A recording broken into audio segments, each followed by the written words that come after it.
মানুষকে এত কষ্ট দিয়ে আপনি জান্নাত তালাশ করতেছেন, সম্ভব না। এই জন্য রোজাদারের আনন্দটা হলো রোজাদারের জন্য। কোন রোজাদার? যে রোজাদারের দ্বারা কোনো মানুষ কষ্ট পায় নাই, যদিও বেখেয়ালে কষ্ট পেয়েছে, ওই রোজাদার তার থেকে আবার ক্ষমা চেয়ে নিয়ে নিজেকে নিষ্পাপ করে নিতে পেরেছে। ওই রোজাদারের জন্য আল্লাহর কাছে পুরস্কার এবং তার কাছে আনন্দ। যেই রোজাদারের রোজাটা আল্লাহ কবুল করে নিয়েছেন, ওই রোজাদারের জন্য আল্লাহর সাথে সাক্ষাতের সময় আনন্দ। যেই রোজাদারের রোজাটা রাসূলুল্লাহ সাল্লাল্লাহু আলাইহি ওয়াসাল্লামের তরিকায় হয়েছে, যেটার কারণে রাসূল নিজেও খুশি, আল্লাহ খুশি। আল্লাহ খুশি হলে আপনার সাথে মোলাকাত হবে। সেটা কি? কিয়ামতের ময়দানে আল্লাহ পাক রব্বুল আলামিন ডাক দিবেন, আইনাস সাইমুন, এই আমার রোজাদারেরা কোথায়?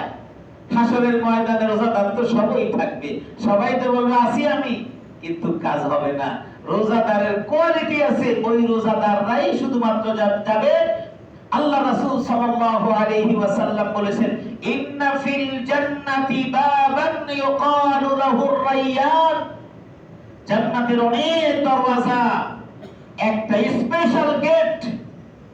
এই স্পেশাল গেটটা শুধুমাত্র এদের জন্যই শুধু ওপেন করা হবে। সুবহানাল্লাহ।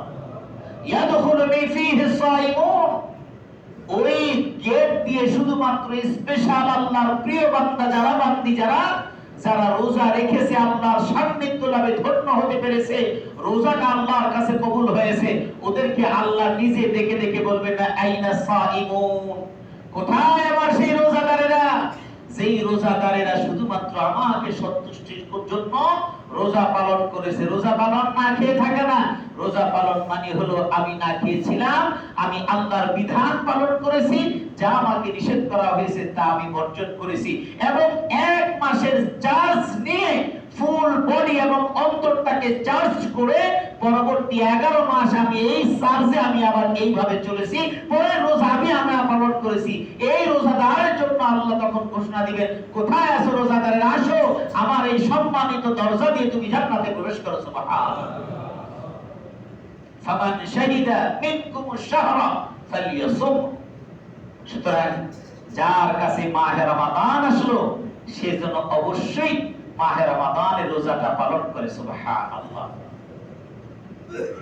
মাহে রমাদান তোমার জন্য কত কিছু নিয়ে এসেছে, তুমি রোজা পালন করছো। এই রোজা কিন্তু কিয়ামতের